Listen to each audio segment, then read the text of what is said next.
enche as minhas pernas aqui essa noite. Eu peço ao meu pastor, a venha, ainda que me tenha convidado, para falar na sua presença.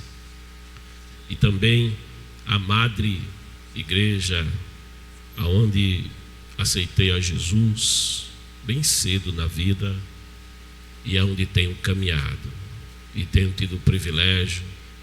Eu estava falando para o pastor de mais de 20 anos ouvi-lo e aprender dele.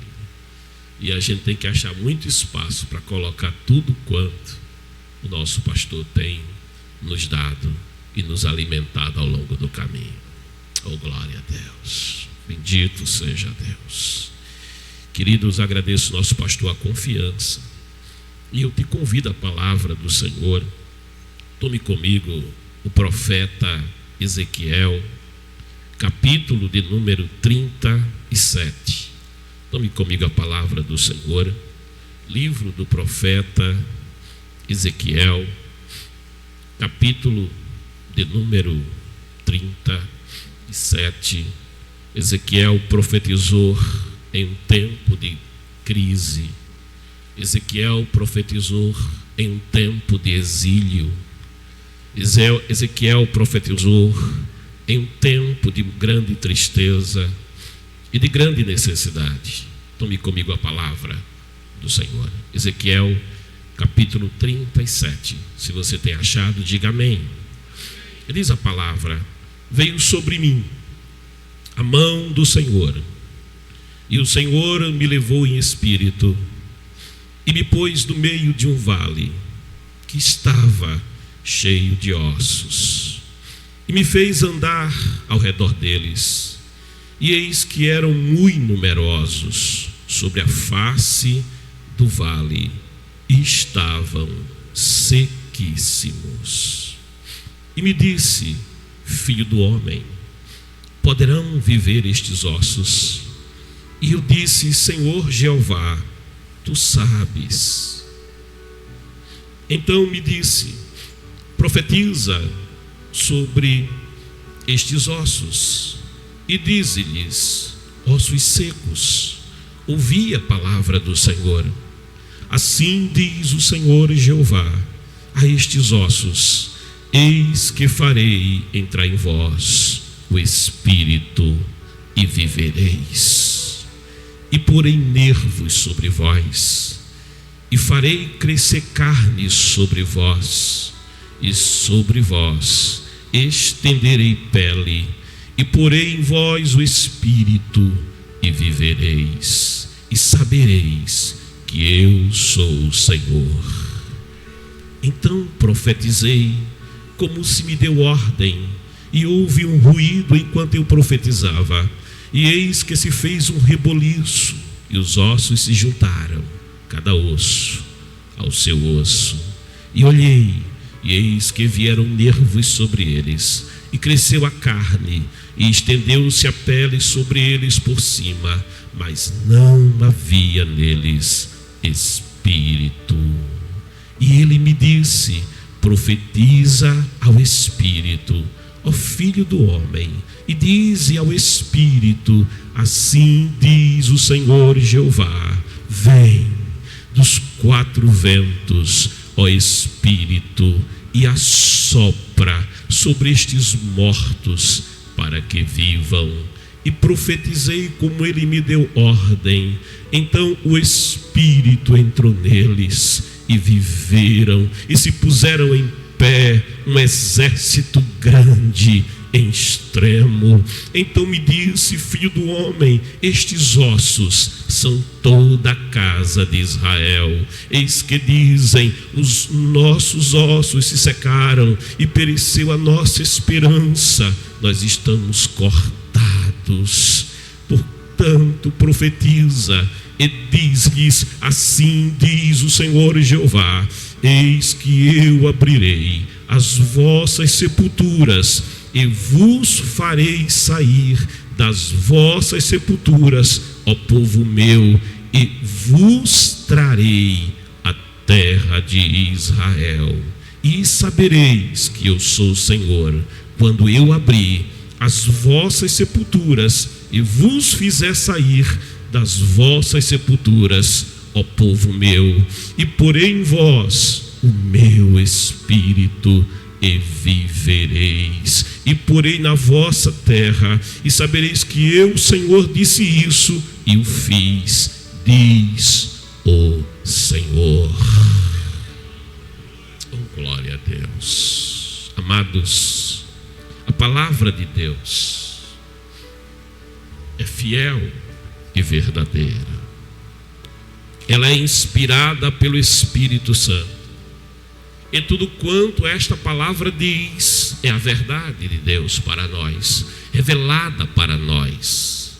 Mas como essa palavra não é de um autor qualquer, como esta palavra não foi inspirada pela inspiração humana, mas o seu autor é divino, ele é de eternidade a eternidade. Ele é aquele que abarca passado, presente e futuro simultaneamente ao mesmo tempo, sem que nada lhe escape, nem um detalhe sequer. Agora você imagina o que é falar. Quando ele fala abarcando todo o tempo, toda a extensão da história, ele abarca quando fala. Por isso não é incomum que um texto da Bíblia Sagrada, ele não fale apenas para um contexto, ele não fale apenas para uma época, mas ele fala para épocas distintas e diferentes, porque o Deus que fala, ele estava no passado, o Deus que fala, ele está no presente, e o Deus que fala, ele está no dia de amanhã, e o seu falar é eterno como ele. Vai passar o céu, vai passar a terra, mas a sua palavra, ela é fiel e verdadeira, ela permanece para sempre. Quando o profeta Isaías, no capítulo 7, só para dar um exemplo, escreve, inspirado, o versículo 14, que diz: pois sabeis que o eterno Senhor, ele mesmo vos dará um sinal. Eis que a virgem ficará grávida e dará à luz um filho, e o nome dele será Emanuel, Deus conosco. É um texto que a igreja sabe que fala de Jesus, mas no contexto histórico também falava para a casa de Acais. No contexto histórico também falava para Judá e para Israel, em um momento de crise, em um momento de dificuldade. Portanto, o falar do Senhor não se limita apenas a um contexto, mas o falar do Senhor, ele abarca toda a história. Aleluia. Você pode crer e confiar na sua palavra. O Espírito, amados, está no contexto de Ezequiel 37.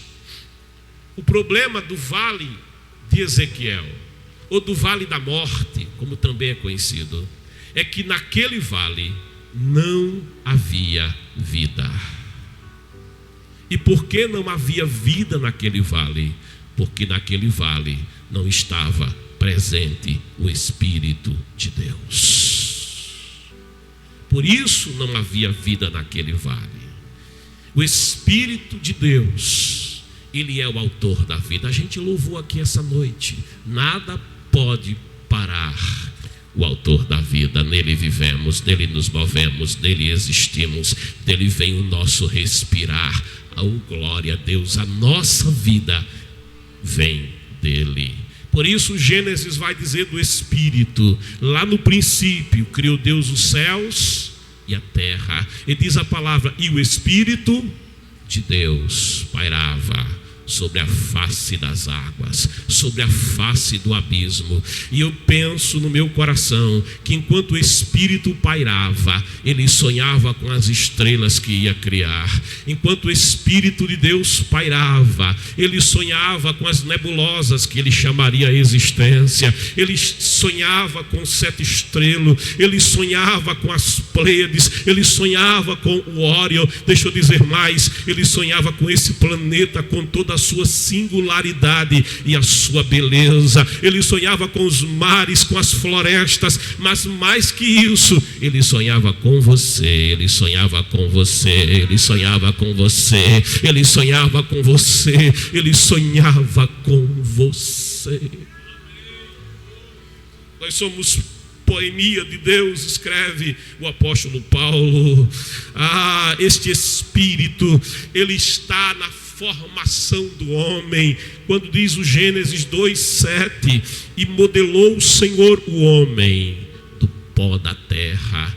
Deus, que havia sonhado com o homem, ele é o primeiro oleiro da história. Ele toma o pó da terra, e eu gosto da expressão pó da terra, porque a expressão pó da terra remete a algo maior.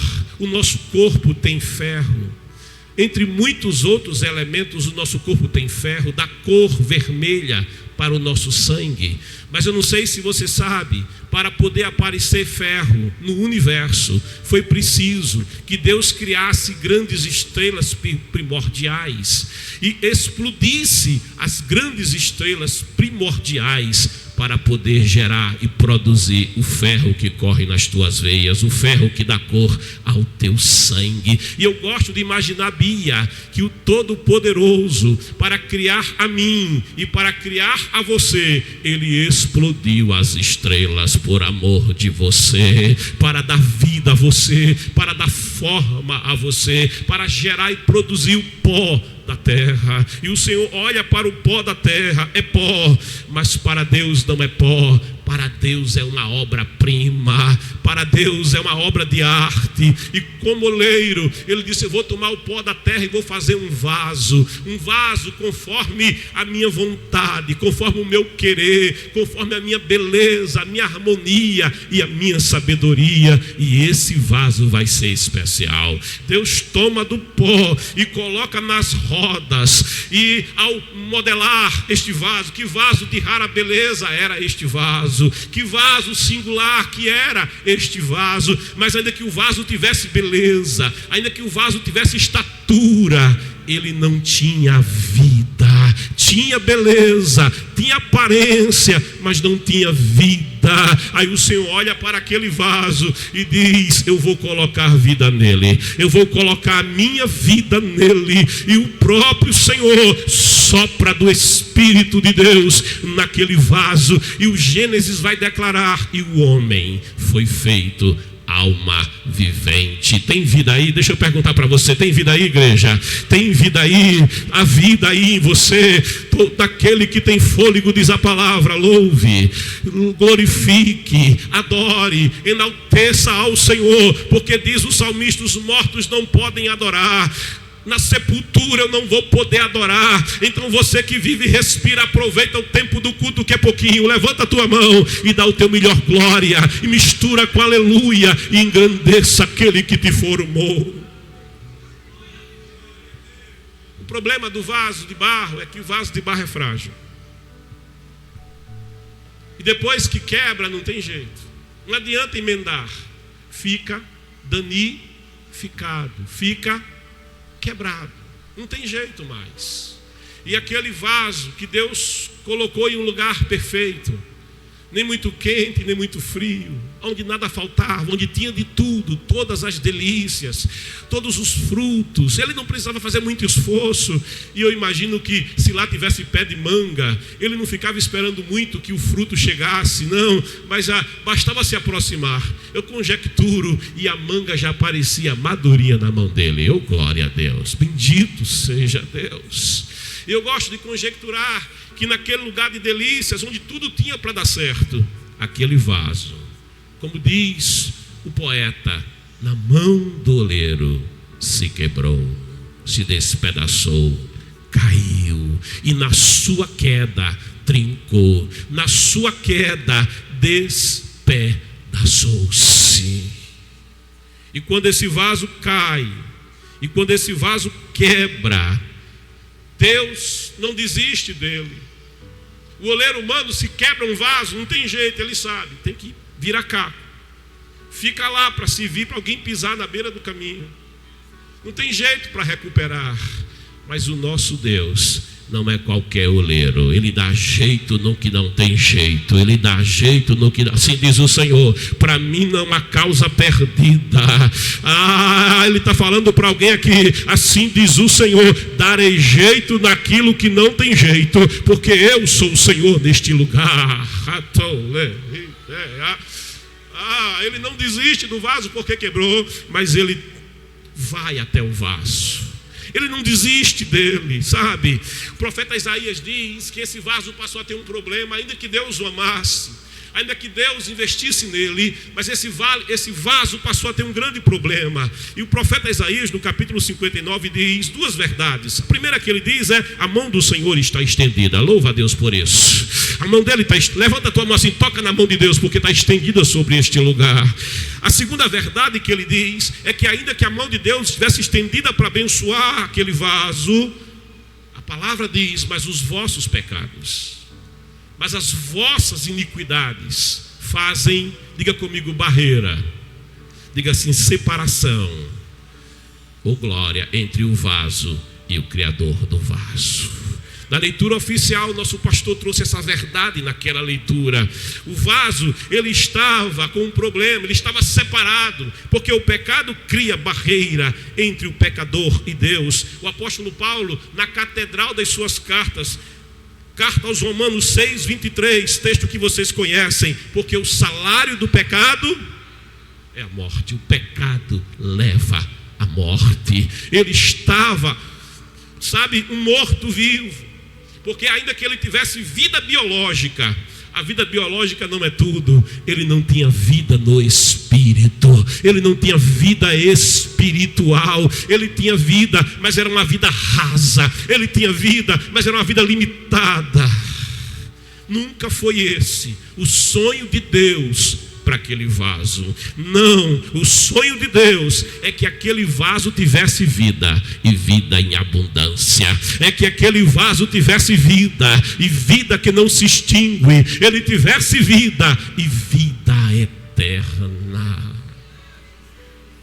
Mas aquele vaso, a cada respiração, ele morria um pouquinho. A cada segundo que passava, o seu corpo ia mudando, a sua estrutura ia fenecendo. Mas sabe, Deus é tão bom que mesmo na queda, Ele não retira do homem completamente a porção do seu espírito, de modo que as primeiras populações humanas viviam 100 anos, 200 anos, 300 anos. Matusalém vai viver quase 1000 anos. No entanto, aquela sociedade antes do dilúvio, ela se encheu de malignidade. Ela foi tomada de tal forma pela natureza caída do pecado. Seu coração, sua imaginação era tão terrível que o Senhor, triste, olhando e contemplando aquela geração, diz a palavra em Gênesis 6:3: então declarou o Senhor: por causa da malignidade do ser humano mortal, o espírito que lhe dei não permanecerá nele para sempre, portanto ele não viverá além dos 120 anos. Os estudiosos dizem que houve uma alteração no DNA do homem.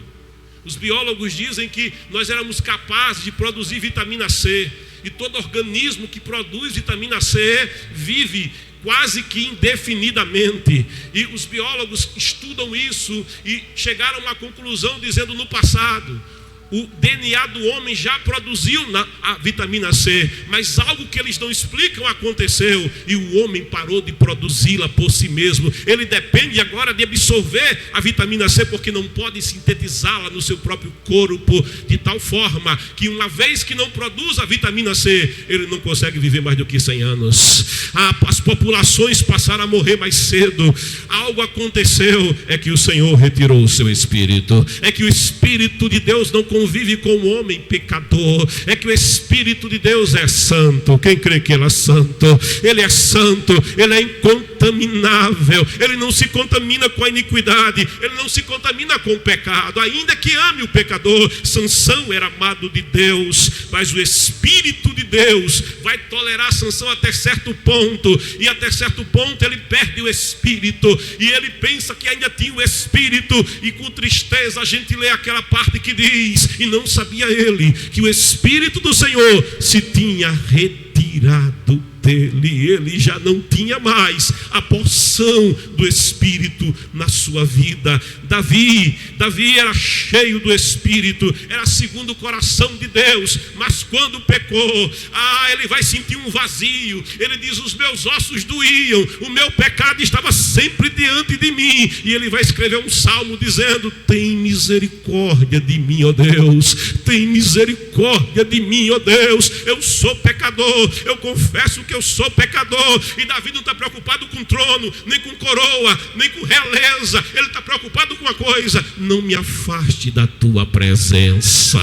não tira de mim o teu Santo Espírito, mas volta a dar-me o que eu perdi. O que é que você perdeu, Davi? Eu perdi o gozo, eu perdi a alegria da minha salvação.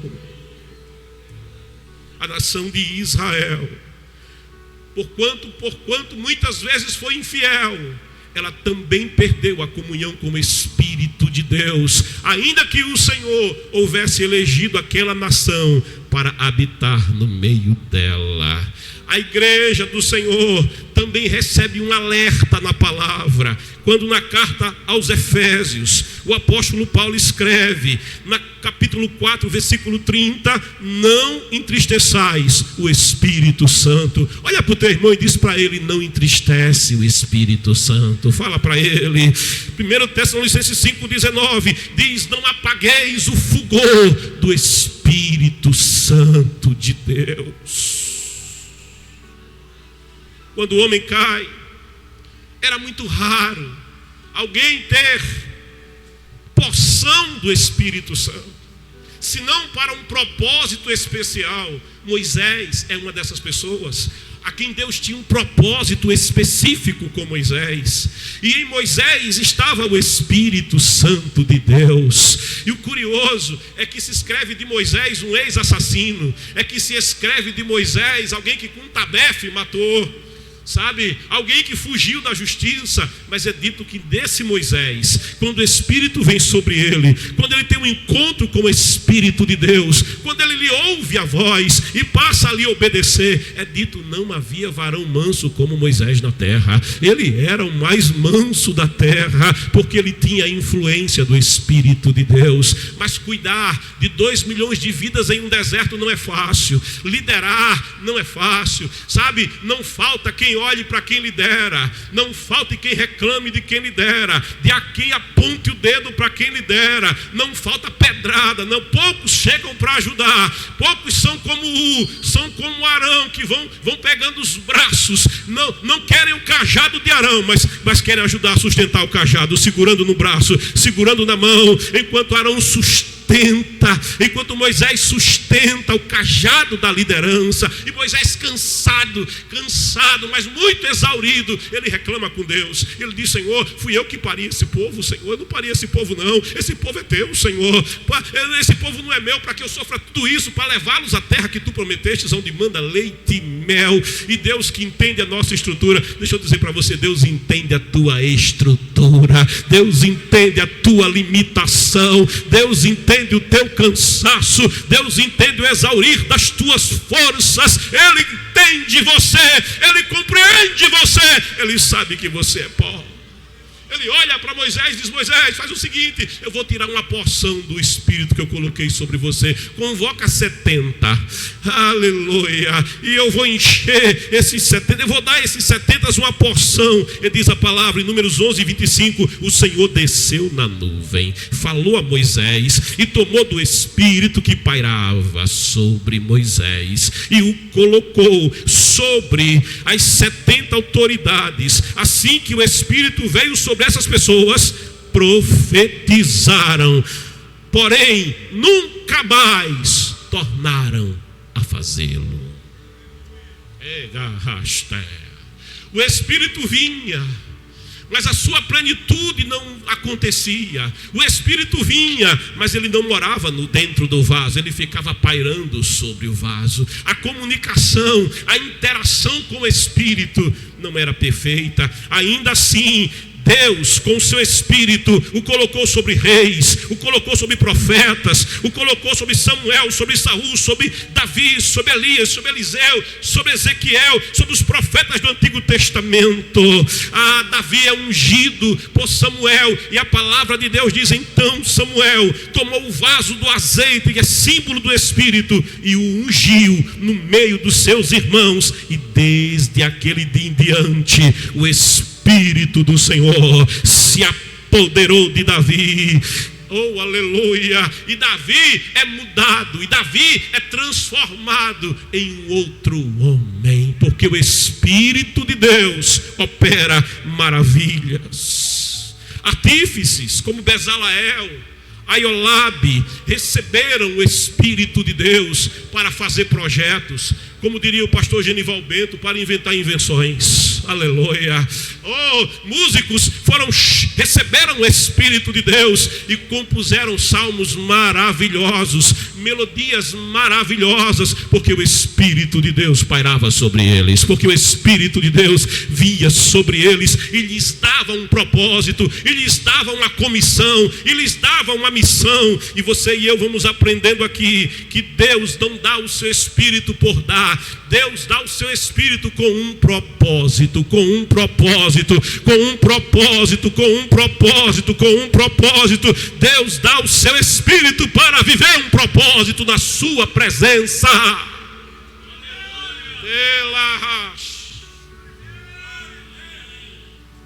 Para um propósito. Mas como Deus ia realizar o seu propósito?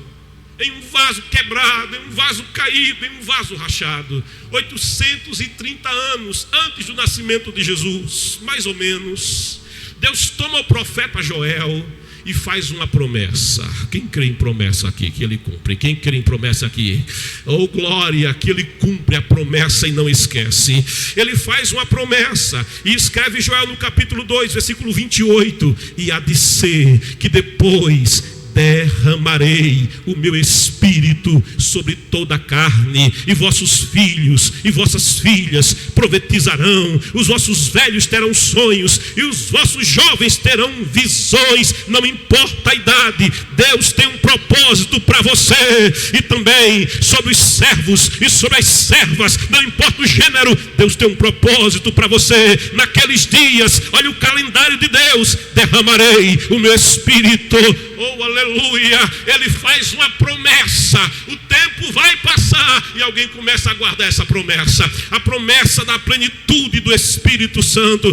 230 anos vão passar. Anos 600 antes de Cristo. Jerusalém está assolada. Jerusalém queimou-se as portas, o templo foi queimado, foi derribado, o povo está no exílio. Deus toma Ezequiel, e fala pela boca de Ezequiel, e leva a ele a visão do vale da morte, e ele vê aqueles ossos sequíssimos, que não têm vida, sequíssimos, que não têm o Espírito de Deus, sequíssimos, que não têm esperança, quebradiços, espalhados, mas a esperança. Ele diz: profetiza, profetiza, ainda há uma esperança, profetiza, ainda há um Deus, profetiza, ele ainda está no trono, e o trono dele não se abala, circunstâncias não alteram seu propósito. Ele profetiza sobre aqueles ossos, ele ainda tem a visão do Senhor, da glória de Deus retornando ao templo. Quando escreve no capítulo 43, versículo 5, em seguida, o Espírito de Deus ajudou-me a ficar em pé e conduziu-me ao pátio interior, e a glória do Senhor encheu o templo. Ele ainda tem uma visão, na qual ele vê águas que saíam de Jerusalém, que saíam do templo, da presença do Senhor, e desciam para o sul, do norte para o sul. Ele tem visão de águas que não vinham de baixo para cima, mas águas que vêm de cima para baixo. E nessa sua visão, ele percebe que essas águas eram acessíveis a todo aquele que entra no caminho, porque ele diz, ele vem com a corda de medir, e medindo essa corda, eram águas que davam no meu tornozelo. Sabe, quem entra no caminho, deixa eu dizer para você que caminho é esse. O caminho é Jesus. Ele disse: eu sou o caminho, eu sou a verdade e eu sou a vida. Quem entra no caminho, coloca o pé nas águas, já tem águas, não morre mais de sede, porque é só se agachar um pouquinho que vai encontrar as águas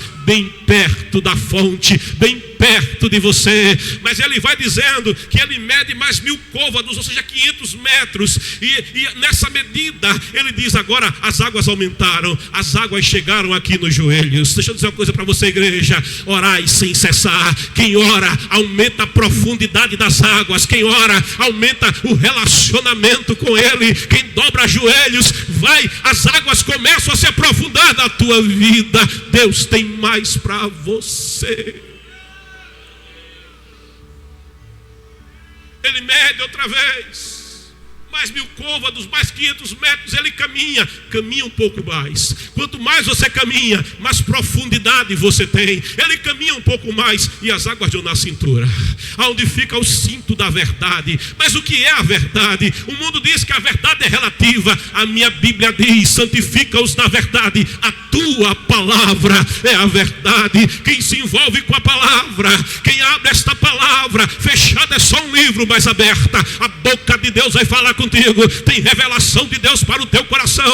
A cintura vai estar muito bem firmada. Vai ter estrutura na casa, na vida, na carreira, no lar, porque esta palavra é fiel e verdadeira. Lâmpada para os meus pés é tua palavra, é luz, ela é para o meu caminho. Guia criança nesta palavra até a idade adulta, não se desviará dela. Mas ele anda mais 1000 côvados, porque a promessa de Deus é maior, muito mais e além do que pedimos, muito mais e além do que imaginamos, segundo o seu poder que em nós opera. Se você já viu Deus operar, deixa eu dizer para você, você não viu nem metade daquilo que ele ainda tem para fazer. Ele anda mais 1000 côvados, mais 500 metros, e ele diz: era água que só dava para atravessar nado e com ajuda, e ele não consegue nem nadando atravessar. Aí aquele que revelou essas coisas chega perto dele e diz: vem comigo,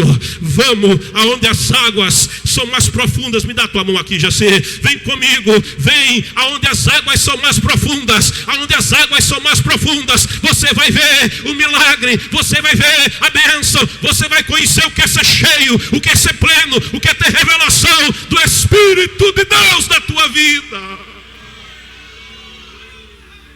Águas secas e ressuscita raia. Águas do Espírito. Ele descobre acerca dessas águas que essas águas purificam. Elas purificam. Como guardará o jovem o seu caminho? Guardando segundo a tua palavra. Escondi a tua palavra no meu coração, na minha mente, para eu não pecar contra ti. Pode ser que a carne seja frágil, mas se ela se envolver com essa palavra, se ela se envolver com o Espírito de Deus, ele é o Espírito que santifica. Levanta a mão. Está escrito: eu sou o Senhor que vos santifico. Aquilo que você não pode, ele pode. Aquilo que você não consegue, ele consegue. Diga: Espírito Santo, me ajuda. Eu quero ser santo, eu quero ser santo, eu quero ser santo, porque o Senhor é santo. Espírito de Deus. Ele descobre que essas águas dão vida. Dão vida. Alguém olha e diz: está morto. Alguém olha e diz: não tem jeito. Alguém olha e diz: está na cachaça, não tem jeito. É viciado, não tem jeito. Pode estar morto, pode estar espiritualmente morto, mas aqui está o Espírito da vida. Por onde esse rio passa, por onde essas águas passam, aquilo que está morto passa a viver. Ele é a ressurreição, minha vida. Aquele que vive e crê nele jamais morrerá, e aquele que crê nele, ainda que morra, tornará a viver outra vez. vez, quer vivamos, quer morramos, levanta a tua mão. Nós somos do Senhor, nós pertencemos ao Senhor, nós estamos rastela. Essas águas, ele descobre, são águas que alimentam. Diga comigo, e saram. Diga assim, alimentam e saram. Eu sou o Senhor que te saro. Levanta a mão e receba por fé, em nome de Jesus. Eu ministro cura essa noite. Restou casto e bela serra. O Senhor que sara, rastu que me narraia. Ele está neste lugar. Ele está neste lugar. Ele está neste lugar. Ser despedaçado agora o jugo de enfermidade sobre a tua vida, em nome de Jesus. Enfermidade, sentido, enfermidade, meia volta, vou ver. Toma a porta da igreja e vai, em nome de Jesus. Bendito seja Deus. Depois de 830 anos que ele profetiza, Joel, diga comigo, surge o batizador com o Espírito Santo e com fogo. Você sabe quem é ele? Você sabe quem é ele? O apóstolo Paulo escreve na carta aos Gálatas, capítulo 4, versículo 4 em diante: mas vindo a plenitude dos tempos, tempo do homem, tempo de Deus, Deus enviou seu filho, nascido de mulher, nascido sob a lei, para remir os que estavam debaixo da lei, a fim de recebermos a adoção de filho. Quem é filho aqui?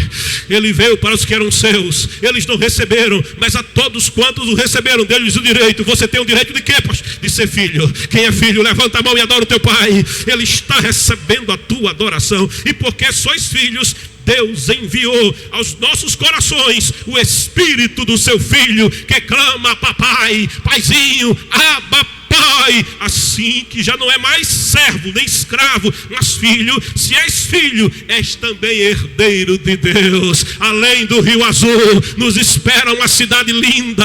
Além do Rio Azul nos espera uma cidade celestial. Além do Rio Azul, lá não tem puxadinho não.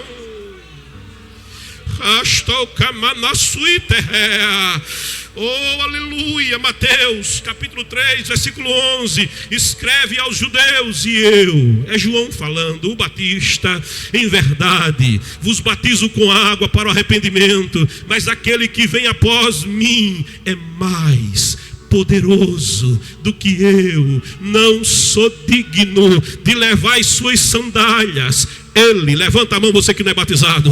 Ele, você que quer ser renovado. Ele, e você que quer receber dons. Ele vos batizará com Espírito Santo e com fogo. No capítulo 1 do Evangelho segundo São João, no versículo 32, ele vai dizer: vi o Espírito descendo do céu como uma pomba e permaneceu sobre ele. Eu não conhecia aquele, entretanto, que me enviou a batizar com água me disse: aquele sobre quem vires descer e permanecer. Escuta, descer e permanecer. O Espírito, esse é o que batiza com o Espírito Santo. E eu de fato vi e testifico que este é o Filho de Deus. Nele não há pecado.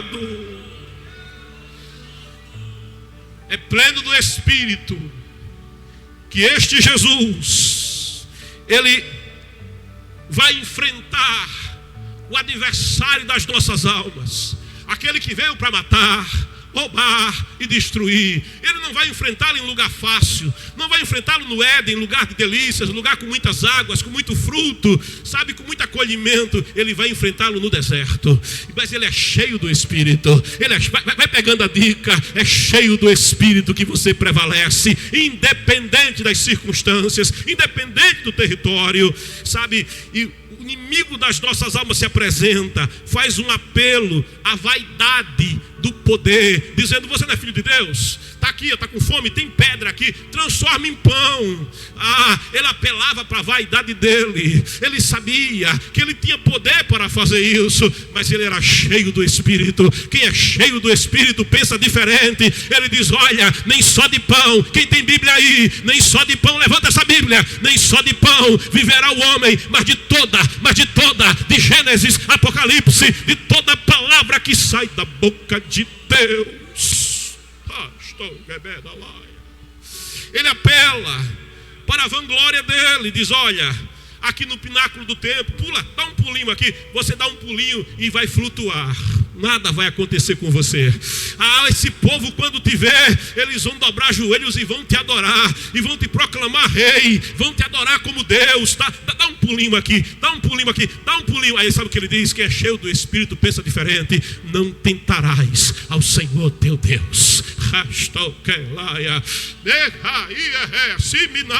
Ele apela para a ambição dele, ele apela para o amor às riquezas, para o amor à fortuna, e leva ele e mostra os reinos da terra. Diz: eu vou te dar tudo isso aqui, ó. É só você me adorar. Você vai ser rico como ninguém nunca foi. Sabe, ele olha para aquele que, o adversário que o tentava, e diz: vai embora, Satanás, porque escrito está, ele é cheio do Espírito, ele é o próprio Espírito em forma carnal.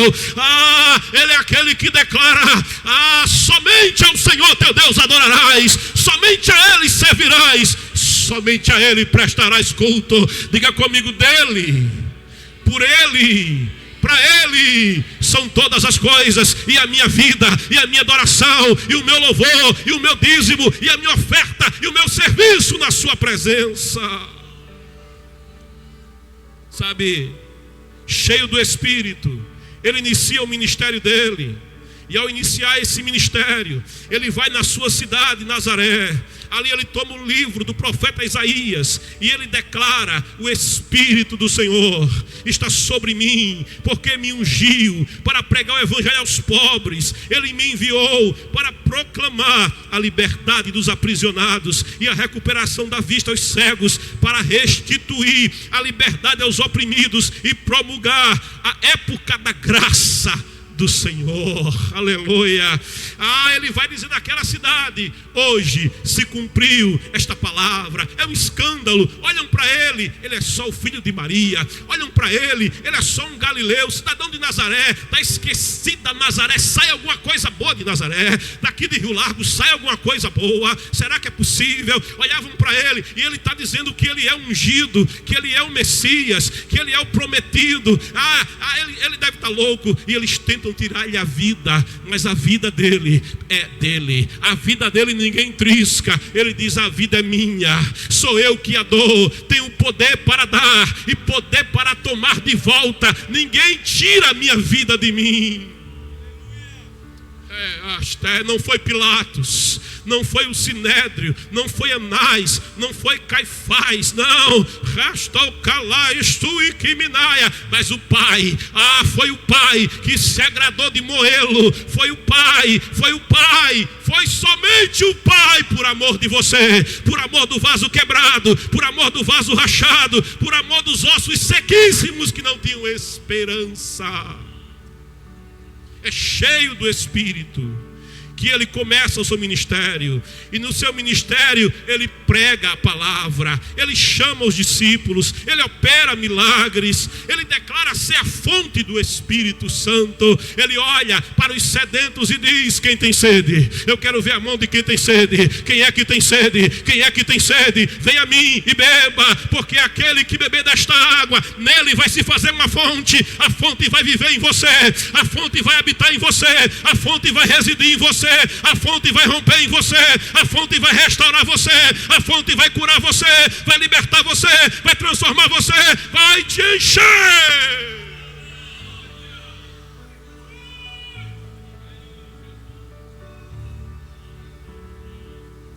Mas para a fonte poder abrir, um preço tinha que ser pago. Azeite extra virgem custa caro. É preciso esmagar a azeitona para ela verter o óleo que está nela. A azeitona se sacrifica para você ter azeite. E ele, que era a fonte do azeite do Espírito.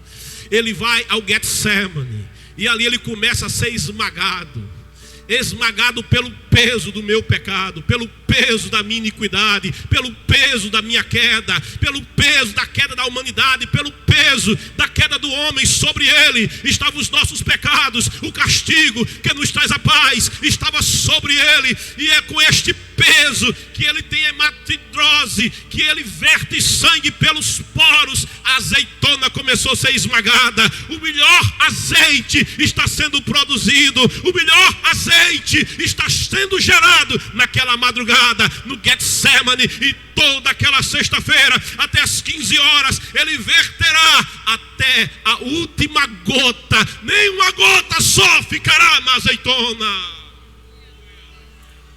Ele vai derramar a sua vida, ele vai entregar completamente a sua vida.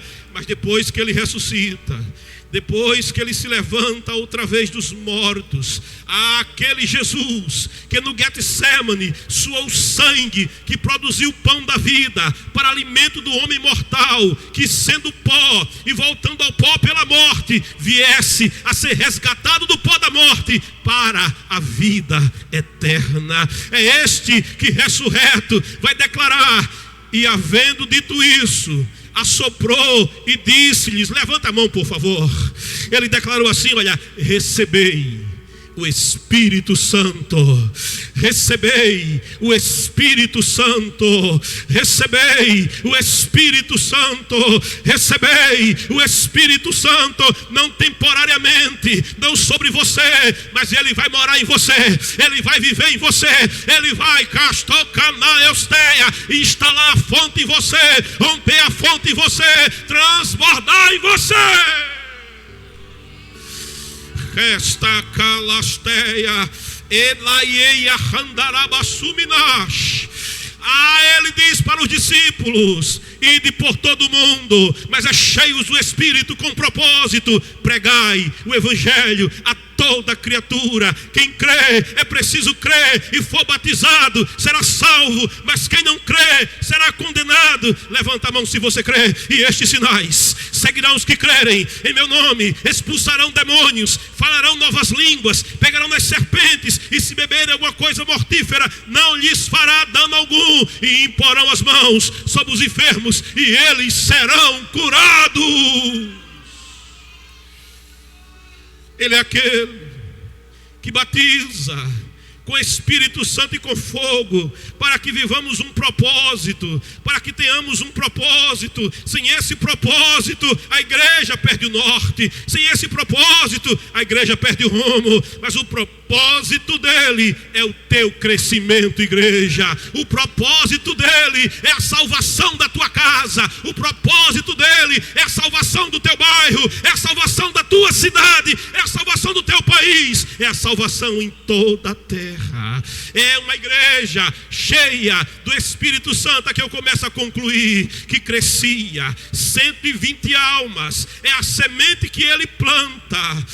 Essas 120 almas em Atos 2, 41, 37 se tornam 3.000, de 120 para 3.000, porque eles estavam cheios do Espírito Santo. Em Atos 4, 4, de 3.000 chega mais 5.000. A colheita está aumentando, as águas estão aprofundando, as águas estão aumentando. 500.000 de vidas, de almas em 50 anos na Judéia. Por onde ele percorreu, por onde ele andou, em 60 anos, ainda nos dias dos apóstolos, a igreja, ela cresce e ela atinge um mundo conhecido. Ela está lá na Arábia, ela está no Elão, na Mesopotâmia, na Média, em Páfis, na Capadócia, na Síria, na Galácia, na Bitínia, no Ponto, no Egito, na Creta, na Ásia Menor, na Macedônia, na Líbia, na Itália, na Cilícia, na Grécia, na Armênia, na Península Ibérica. Eles não tinham internet, eles não tinham tecnologia, mas eles tinham o melhor. Eles eram cheios. Quem quer ser cheio? Eles eram cheios, eles eram cheios, eles eram cheios do Espírito Santo. E qual é a nossa situação no momento? Deixa eu dizer para você, nesta conclusão, nós somos de 2 a 3 bilhões de cristãos em uma população de 8 bilhões no planeta Terra. 37,5% são os cristãos do mundo em relação à população mundial. Desses 37,5%, 365 milhões são perseguidos, 900 milhões são protestantes. Rastukenaia, crê na Bíblia como única regra de fé e prática, crê que Jesus salva, que Ele cura, que Ele batiza com o Espírito Santo e que Ele voltará, e que sem santificação ninguém verá a Deus. 62,5% da população mundial ainda não foi alcançada. Desses 62,5%, 48% estão na China, na Índia e na África. E eles precisam de salvação. Eles precisam de salvação. Eles precisam ser alcançados pelo Evangelho. Mas para fazer essa obra, não basta curso teológico. Para fazer essa obra, não basta anel no dedo. Se tiver, é bom. Mas eu te digo uma coisa: para fazer essa obra, para fazer essa obra, é preciso dizer: Espírito Santo, mora em mim. Espírito Santo, abre a fonte em mim. Espírito Santo, me enche. Espírito Santo, transborda na minha vida. Espírito Santo, sem Ele não podemos fazer, sem Ele não conseguimos fazer, mas com Ele é fácil, com Ele dá certo, com Ele podemos, nele podemos todas as coisas. Podemos superar o pecado, podemos superar o marxismo, podemos superar a perseguição, podemos superar a pandemia, podemos superar a oposição, porque Ele disse: eu estarei no meio, eu estarei no meio. Esta é a minha igreja, e as portas do inferno não prevalecerá contra a minha igreja. Apocalipse 22, 14, 17 é o último texto que eu deixo para você. Bem-aventurados todos os que lavam as suas roupas no sangue do Cordeiro, e assim ganham direito à árvore da vida, e podem adentrar na cidade através dos seus portais. O Espírito e a noiva proclamam: vem. E todo aquele que ouvir responda: vem. Quem sentir sede, venha. E todos quantos desejarem, venham e recebam de graça a água da vida. Ele está aqui para te encher. Ele está aqui para te mudar. Ele está aqui porque Ele é a tua esperança. Ele está aqui porque Ele é a tua paz. Ele está aqui, Ele é fiel e verdadeiro. Ele está aqui, Ele veio buscar e salvar o que estava perdido. Ele está aqui, é o amor de Deus por você. Ele está aqui neste lugar.